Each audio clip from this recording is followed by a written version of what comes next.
get this recording going so we can work through our examples today. And so it looks like we got the recording started. So I want to start today by just taking a step back. I realized that we, again, had forgotten to finish up the very last details on our previous example problem where we were calculating the mole fraction of excess air or O2 on a dry basis and using the air to fuel ratio and then the equivalence ratio. So I think we got almost all the way through the problem, and so we wanted to calculate what was the mole fraction. So we had taken the stoichiometric balance, done it for the theoretical value. We've now added the extra air in.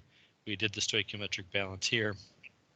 And so now we are going back to do our analysis on this system. And so we converted all of the stoichiometric balances into moles. We just said we had 1 kmol of fuel.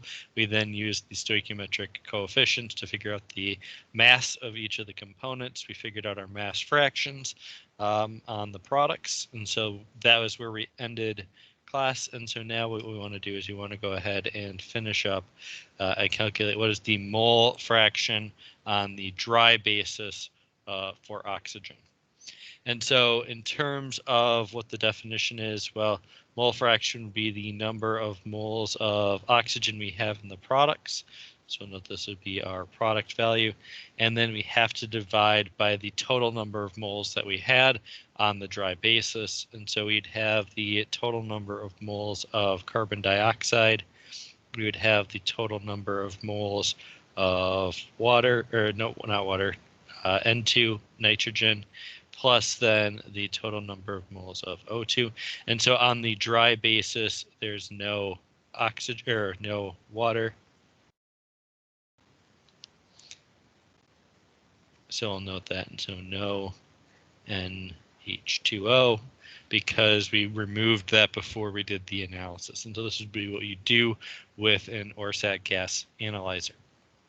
And so what we see is we were able to calculate each of these. These come from the coefficients that we have. So we have all of these numbers. So NO2, that would just be the 6.25. We can just go ahead and calculate this. And what we get is the mole fraction of O2 on the dry basis equals 0.0737. Or if you like this in percent, this is 7.3% on the dry basis. And this is, of course, a molar value. And so this would be what you have to do in lab, but you're going to be doing it backwards when we get to that point. Now, you will have to do this in your homework. You're going to have to take a known mole fraction at the end and use that to help figure out your stoichiometric coefficient. And so we'll see that. I'll show how to do that here in the next example, just writing it out. But you will have to kind of reverse this process. Instead of knowing what the air excess air is, you'll take the mole fraction and then back out what the amount of excess air is based on your product analysis. And so that's what we really want to do here. And so one other thing I want to point out here is we only had about 7% extra oxygen on the mole basis in the product. But if we went back up to the amount of excess air, we brought in 50% excess air. And so again, the mole fraction at the exit is not going to be very close in numerical value to the amount of excess air because of the fact that nitrogen is going to be the dominant factor in terms of mass. And we saw here that it was the majority of the system, almost 75%. And so that's why this O2 value is much, much smaller than you'd think for bringing in that much extra air. And so that's, again, just from the amount of nitrogen that comes through the combustion process. Okay, now in terms of this problem, it did ask us to run a few more calculations that I want to go ahead and finish up. The next calculation that it wanted to figure out was how much water are we going to produce per kilogram of fuel. And so we'll say we have the mass of the water in the product per mass of the fuel that's going to come in. And so what this ends up being is we have the mass of the system, or the water. We said we were going to have 1 kmol of fuel. And so this just be N fuel times the molecular weight of the fuel. And so we'll note that this value is 1. So the mass of the fuel will be the molecular weight. And so we have those values. This would be 162.135 kilogram. This value is going to be 114.231 kilogram. And so what we end up with is per kilogram of fuel that we bring in, we are going to get 1.42 kilograms of water per kilogram of fuel. So we'll get more water being produced than we would fuel coming in, and that's just due to the fact that we also have air, and we had that happen in the stoichiometric balance. So that was the next deliverable. Okay, moving forward, we also needed to calculate the air to fuel ratio. So the air to fuel ratio, by definition, is going to be the mass of the air divided by the mass of the fuel, and we could do this in fuel or flow rates too. We'll just do it here because we have the masses.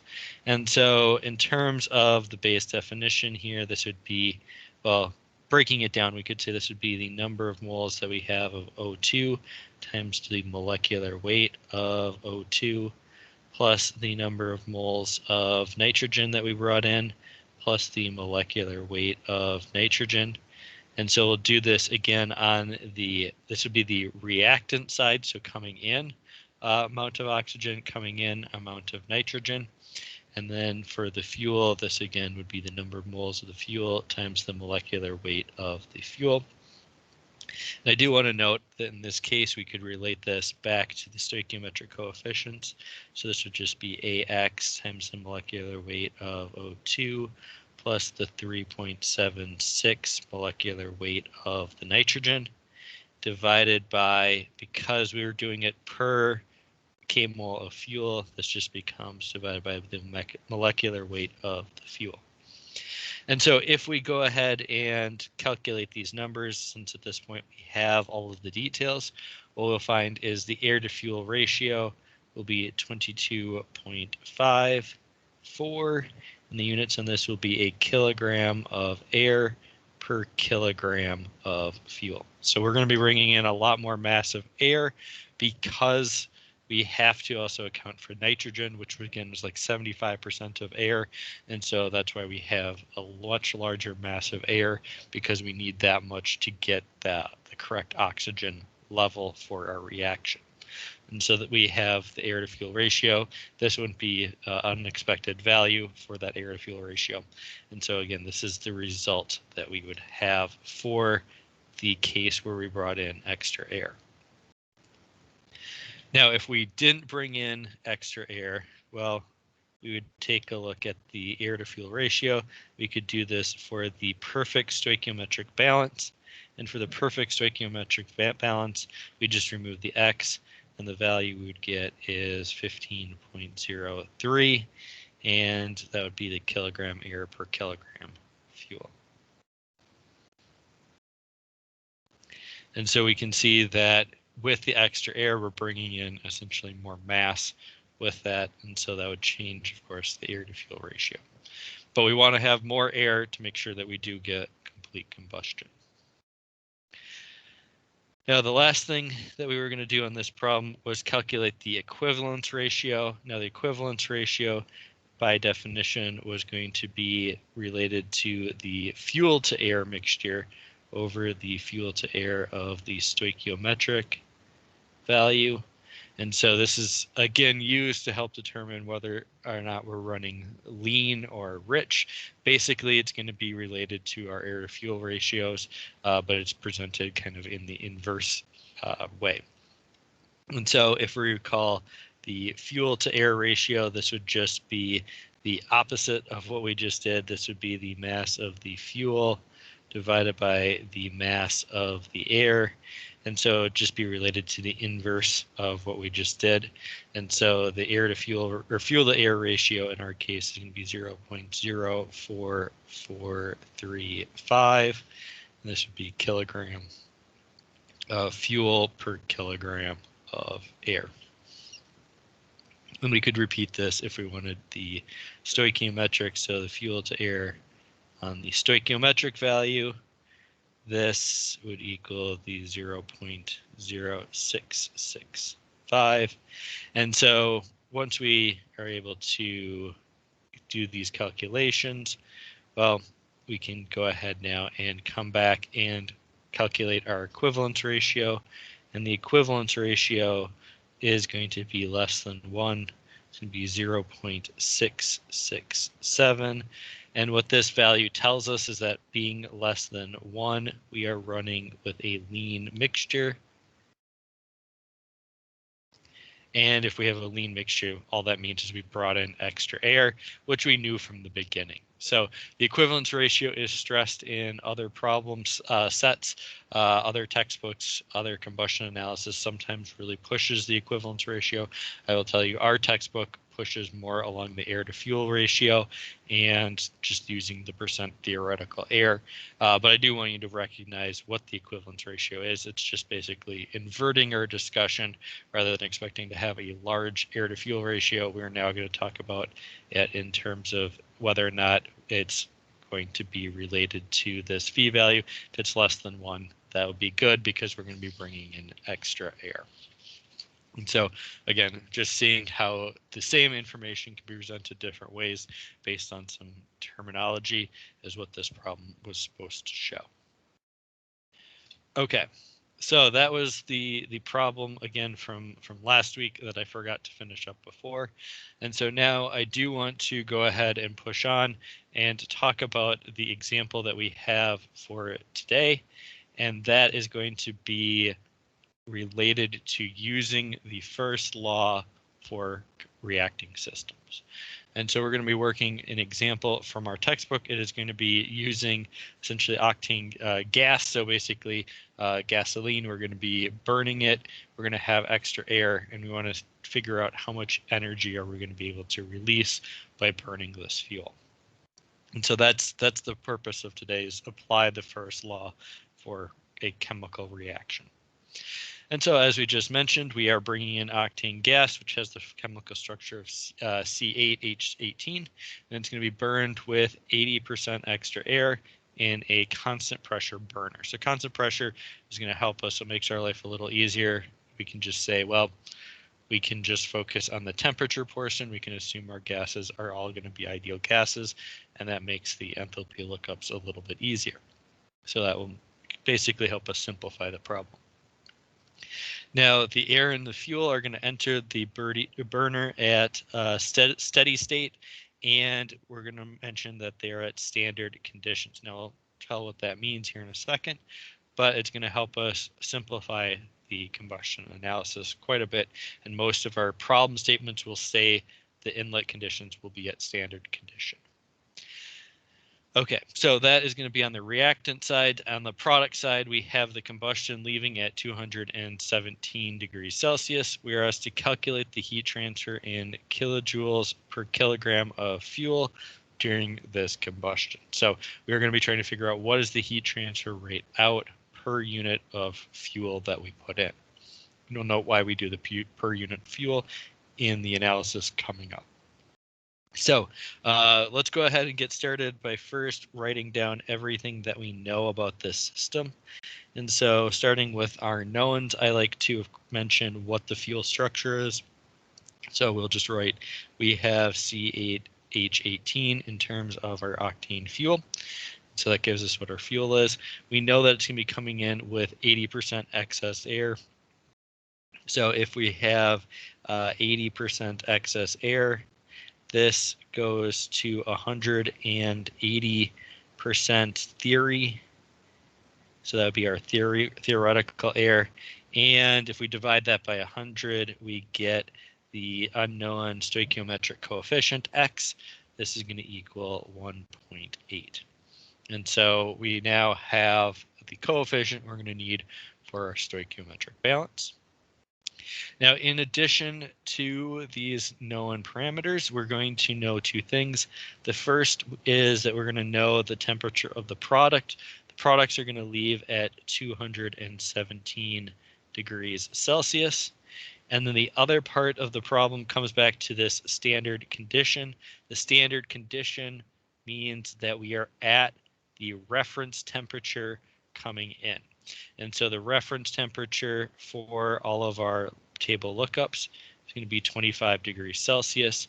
And so that means all of the reactants coming into the system are going to be at 25 degrees Celsius. And you can see that here, 25 degrees Celsius, 25 degrees Celsius. And so TREF, that is the lookup values that we have to do for our reference enthalpies. And that, of course, was defined at 25 degrees Celsius as our standard. Now, I do want to point out, in terms of doing the lookup, Celsius is good, but the tables will be doing the lookup in are going to be in Kelvin.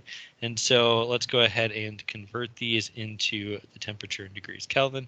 And so this will be 490 Kelvin. This value will be 298 Kelvin.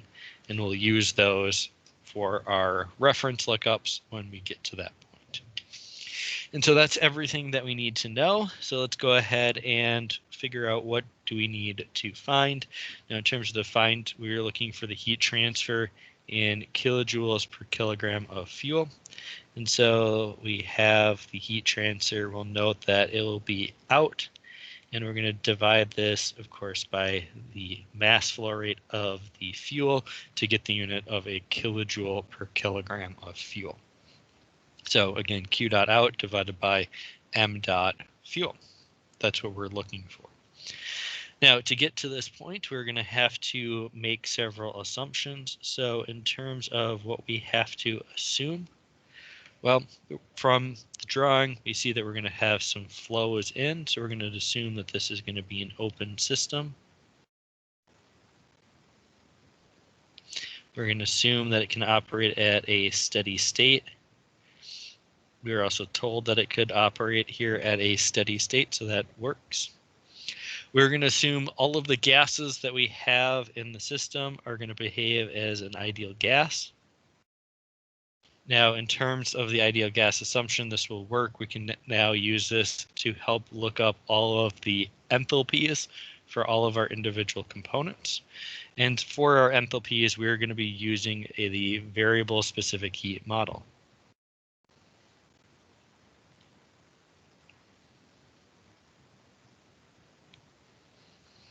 And this means we have to use the reference tables that are found in the appendix of the textbook.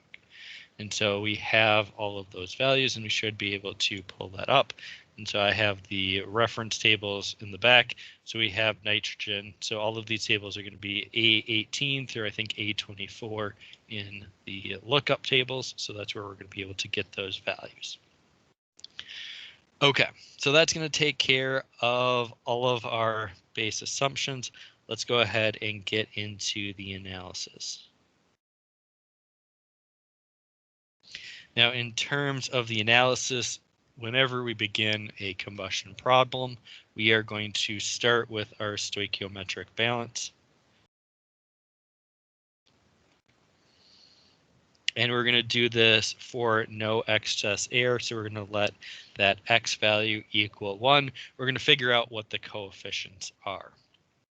Now, in this case, we have the known fuel C8H18. We can go ahead and say, well, we'll do 1 kmol of fuel. We'll have the coefficient of A in front of our air coming in, which is oxygen plus the 3.76 of the nitrogen. This is going to combust. It's going to then give us a number of water molecules, BH2O, plus then we have CCO2, plus we will have 3.76 times A number of nitrogen, and that will be all for this one. Now, I did go ahead and just went and did the balance for nitrogen because it's basically inert, nothing's happening in this problem, and so I just included that so we can not have to redo that later. And so once we have the balance set up, we can go ahead and look at carbon. In terms of carbon, we have 8 on the left-hand side in our fuel molecule, and on the right-hand side, we will have 1 carbon for every CO2 molecule that we have, and so we will have 8 equaling C, or we can write C equals 8. And so that's the result of our carbon balance. In terms of the hydrogen, balance, if we go ahead and look at that, we have 18 in our fuel. We have 2 in the water that we form, and so that would be 2 times B. B then equals 9. And then we can repeat this for oxygen. So in terms of the oxygen, well, we have 2 in the air that brought in, so we'll have 2 times A. This then equals, well, we have 1 in the water plus 2 in the carbon dioxide. A is going to equal B divided by 2 plus C. Otherwise, C is going to be 8. B over 2, that's going to be 4.5. And so we have A equals 12.5. So we have our value now for our stoichiometric coefficients. And so we could substitute those in. Now, what we're going to do is we're going to go back. We're going to reset this up. We're going to now let our excess air equal 1.5.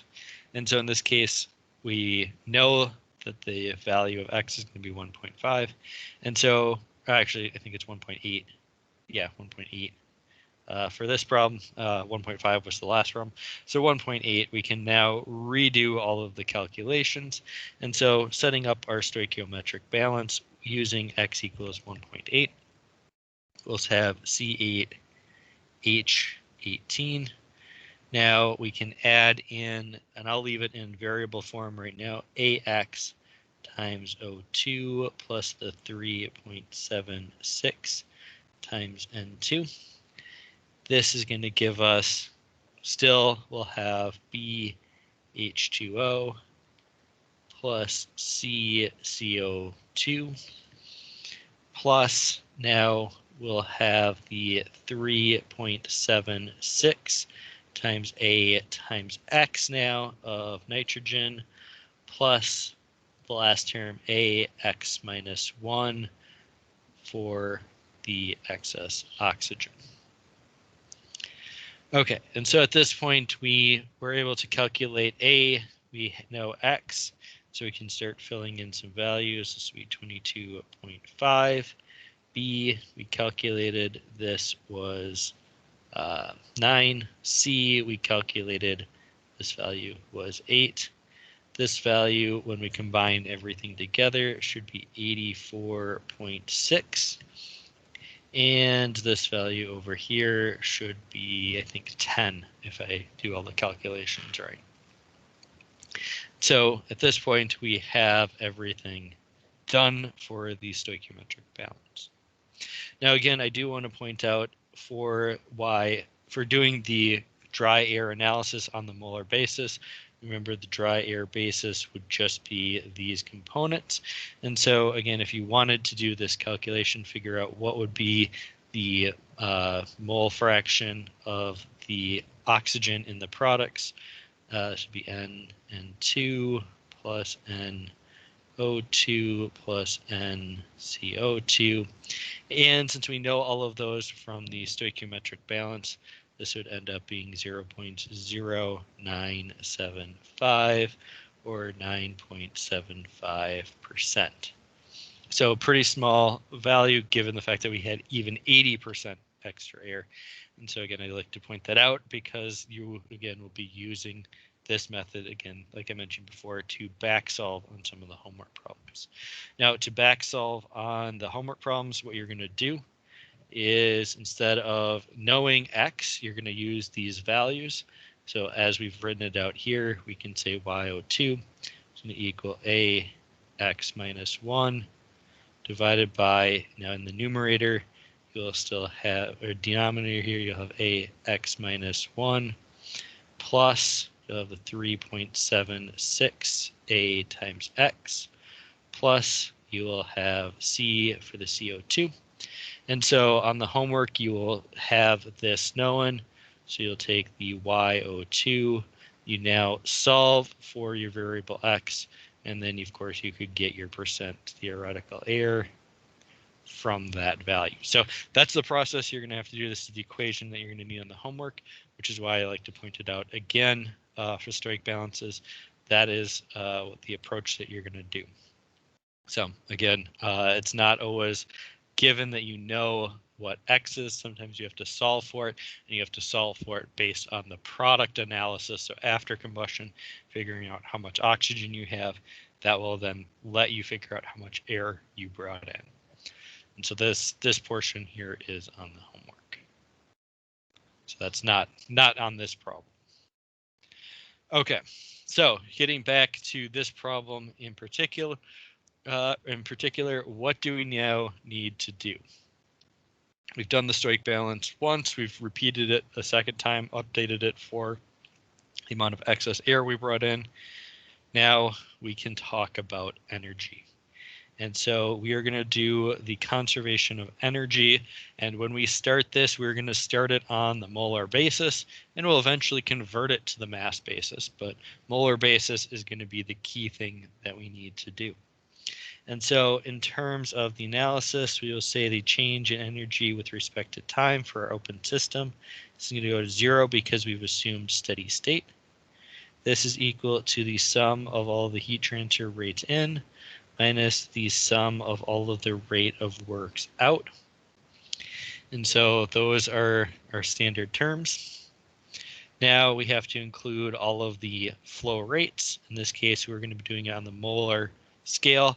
On the molar version coming into the system, we have the air and we have the fuel. Those are both considered the reactants of the system. And so we'll use the subscript R to indicate we have the sum of all of the reactants coming in.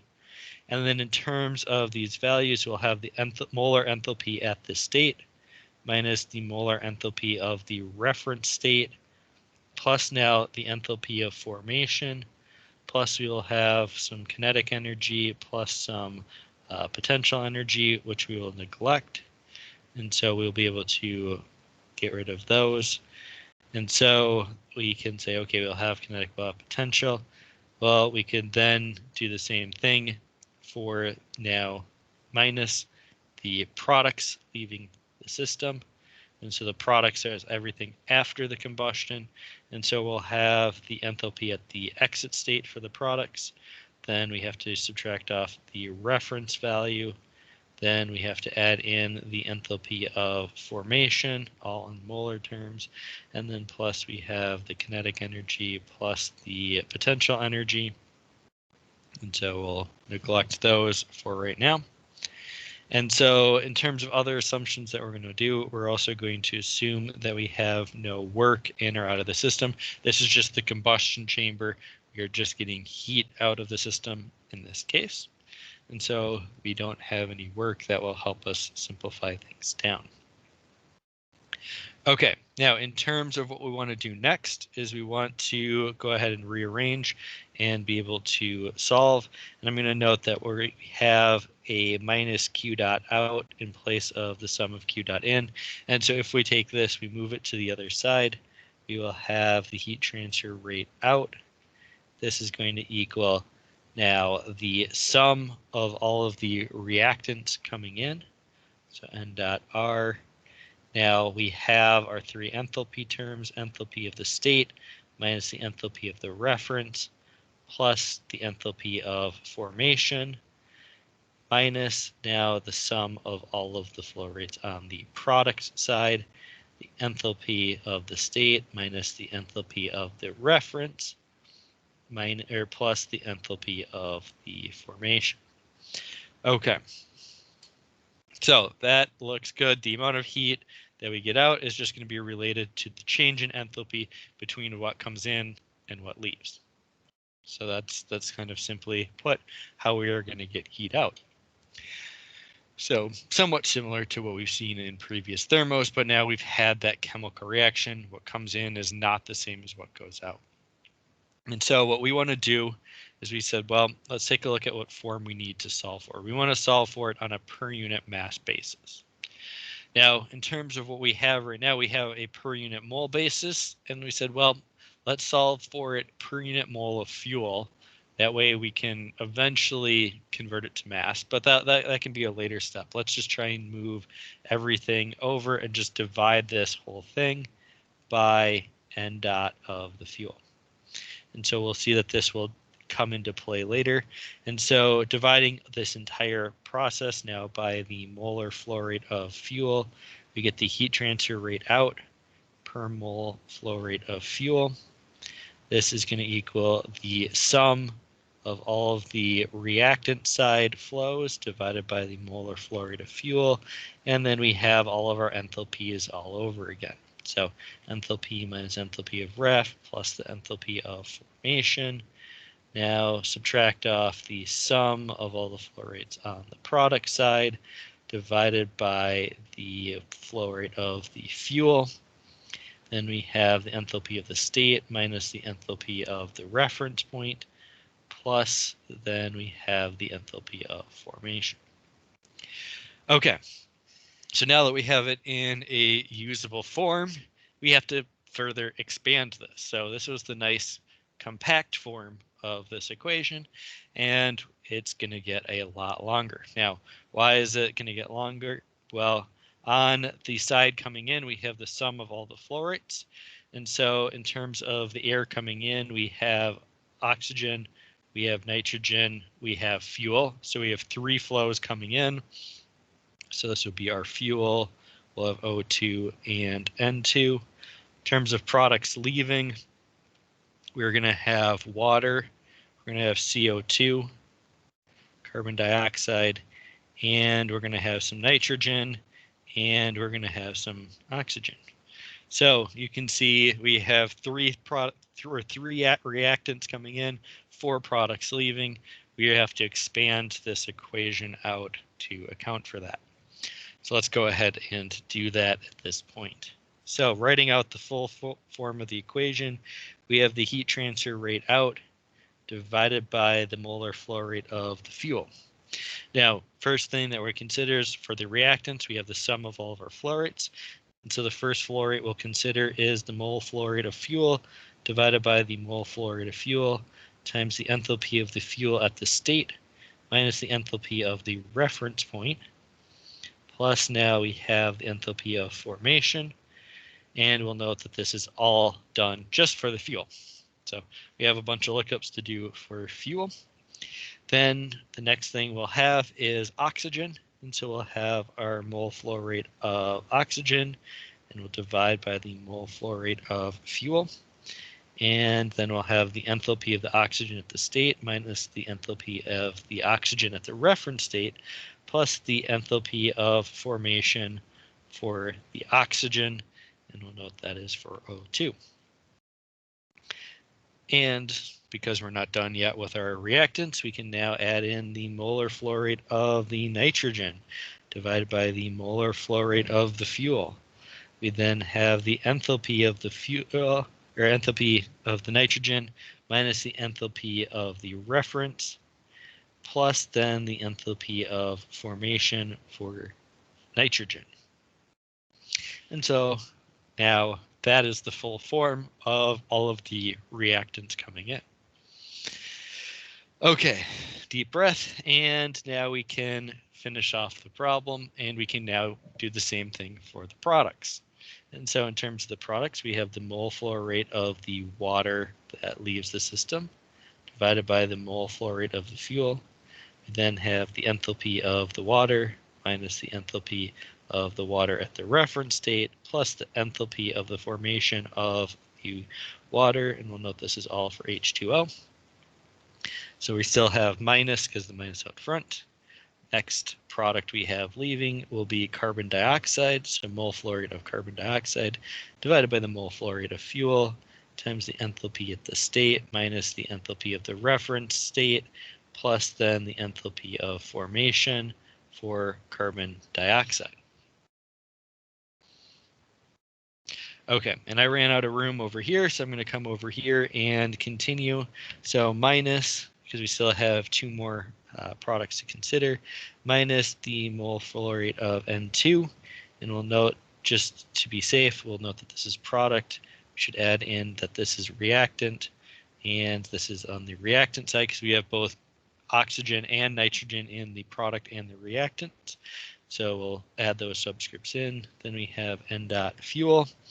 And then we have to do all of our enthalpies. So enthalpy at the state minus the enthalpy of the reference point, plus now the enthalpy of formation. And we'll note that this is for nitrogen.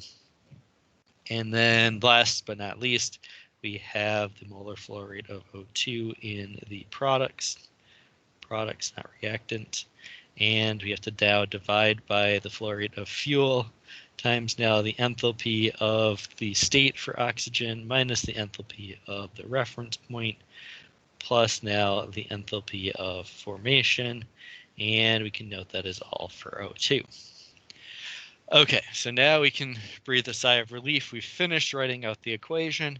And so at this point, all we have to do is spend a little bit of time doing some table lookups. And we only have a few things to look up at this point.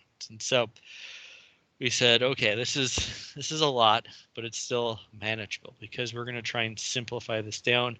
We want to make our life a little bit easier. Now, how do we see that this is going to be slightly simpler than it looks? Well, let's look at what we know. Now, in terms of the molar flow rates, the reason that we chose to do this per unit mole of fuel was if we went back up to our stoichiometric balance, well, we did 1 kmol of fuel gave us everything else. And so if we divided through all of this to get a flow rate, well, everything just becomes these stoichiometric coefficients. And so in terms of dividing by fuel, this gives us a value of 1 for this ratio because we just have 1 kmol of fuel per second coming in. And so then we have the NO2 of the reactants divided by fuel. And so this would just be related to the number of nitrogen molecules. So this would be 84.6. Oops, that was O2. N2 is over here. This is the 84.6. In terms of the oxygen, we had the 22.5. In terms of water, this was 9. In terms of carbon dioxide, this was 8. This is going to be 84.6 for the nitrogen. And in terms of the oxygen leaving, I think we had 10. Was the way that it balanced out. And so we can just use the stoichiometric coefficients now to help us figure out the flow rates when we do it on the per unit fuel analysis. Okay, yeah, that helps us a little bit, but we're still not quite done. And the part that's going to really help us is if we scroll back up here to our assumptions, we're going to take a look at this standard condition assumption. You said standard condition meant that the flow in came in at 25 degrees Celsius. And so if the flow in is at 25 degrees Celsius, the reference is also at 25 degrees Celsius. In an ideal gas, enthalpy is only a function of temperature. So H is only a function of temperature, which means that the enthalpy of the state and the enthalpy of the reference for all of the reactants based on our assumptions are going to be the same. So we can say those two will cancel, these two will cancel, and these two will also cancel because everything came in at the reference state. We said that's going to make our life a little bit easier, and that will help us in the long run. And so I said, okay, now we just have the enthalpy of formation for the fuel. We need it for O2, N2, Still need to figure out what's going on for water, carbon, nitrogen in the product side, and oxygen in the product side. But we said, at least this is a little bit less intimidating. A lot of things started to cancel out based on what we know at this point. And so now what we need to do is we just need to figure out what are the properties that we need to look up.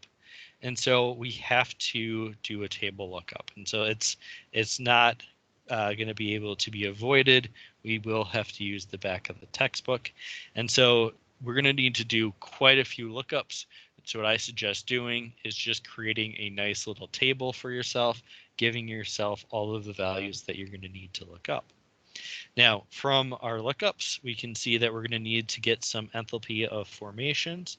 So we will have an enthalpy of formation. This would be a kilojoule per k mole. We're going to need some reference enthalpies. So H reference. And this is also going to be a kilojoule per k mole. And so we'll note that this is the at 298 Kelvin reference. And then, well, we don't need to look up at either of the reactant side stuff. We only need to know something about the products. So we just need to know the enthalpy on the product side. And this is going to be the 490 Kelvin lookup. So we only have to do the enthalpy here, here, here, and here, all of which are the products. And so we'll have to do those lookups now. Okay, so let's go ahead and start. Let's break it down. And the first thing that we'll probably need to look up is what is going on with our fuel, C8H18. We need to figure out what is the enthalpy of formation.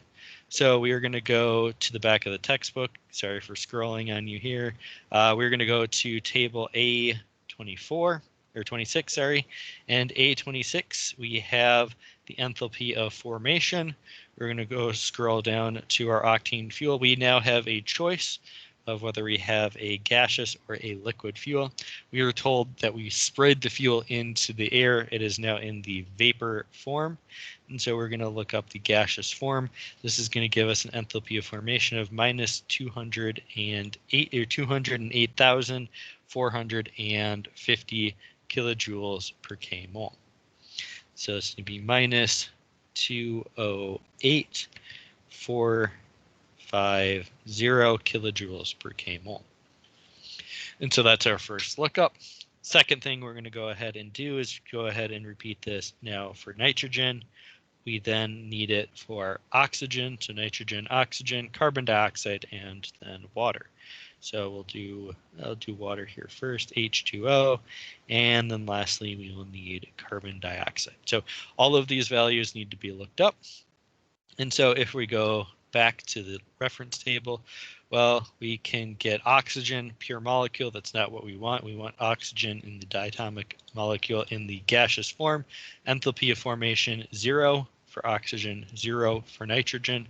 And so these values are going to be a 0 and a 0.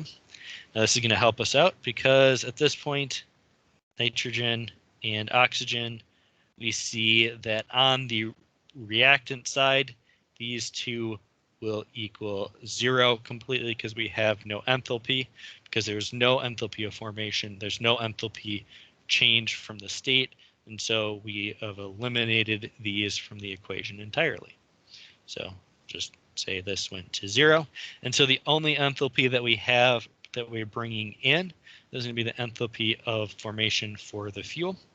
And I will quickly also note that on the product side, we can get rid of the enthalpy of formation now for the nitrogen and the oxygen on the products because those are going to go to 0. Okay, so still more stuff kind of canceling out.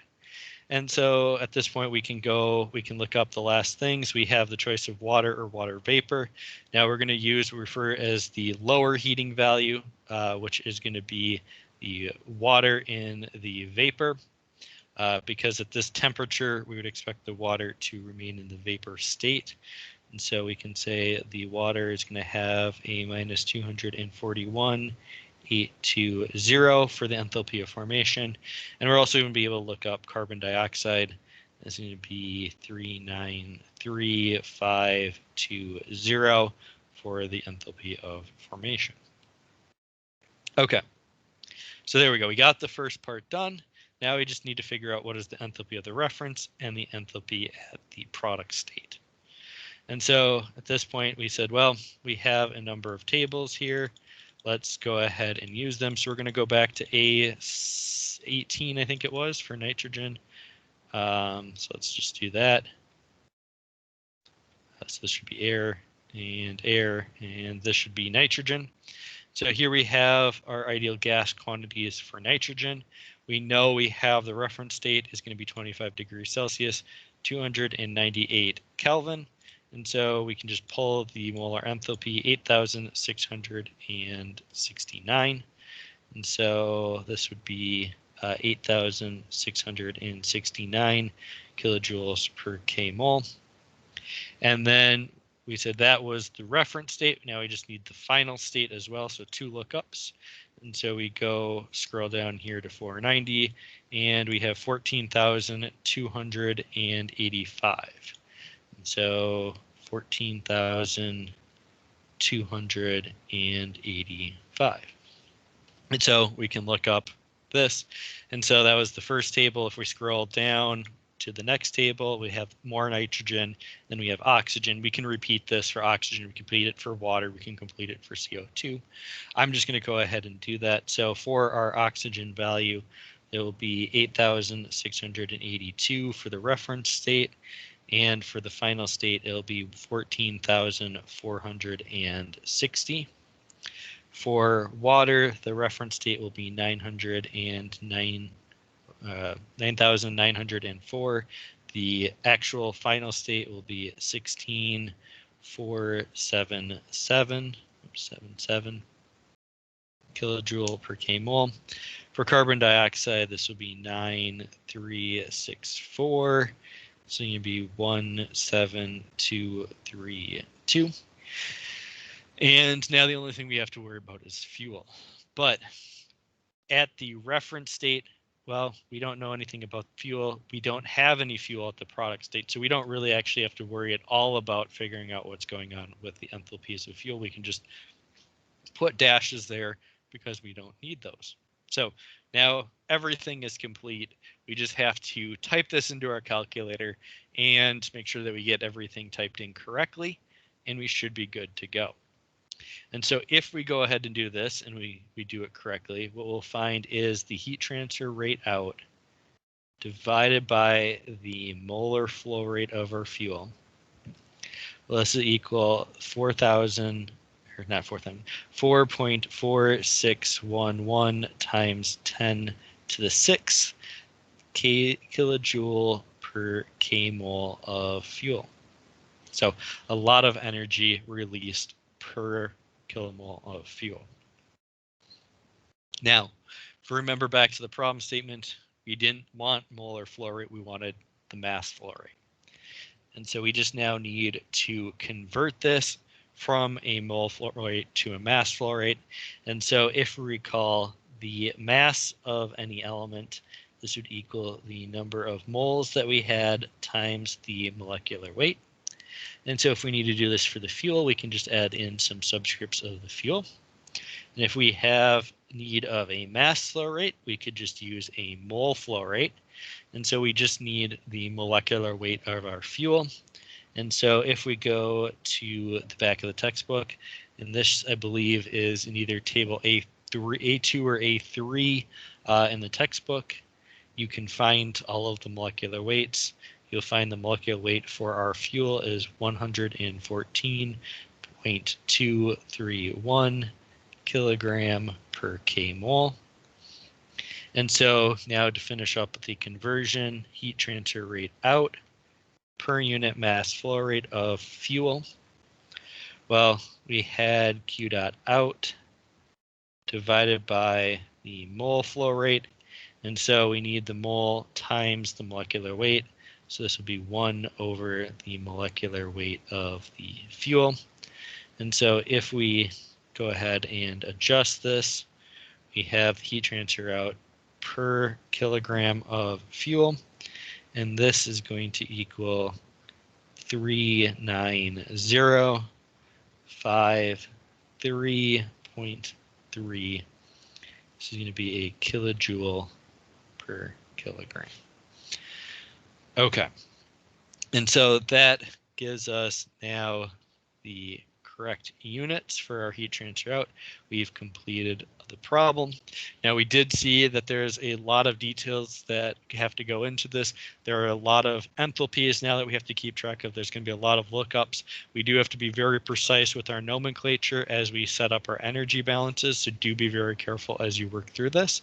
But once you do that, if you break it into parts, you use Excel if you want to help you get all of the tabulated values. Make sure that you're keeping track of everything.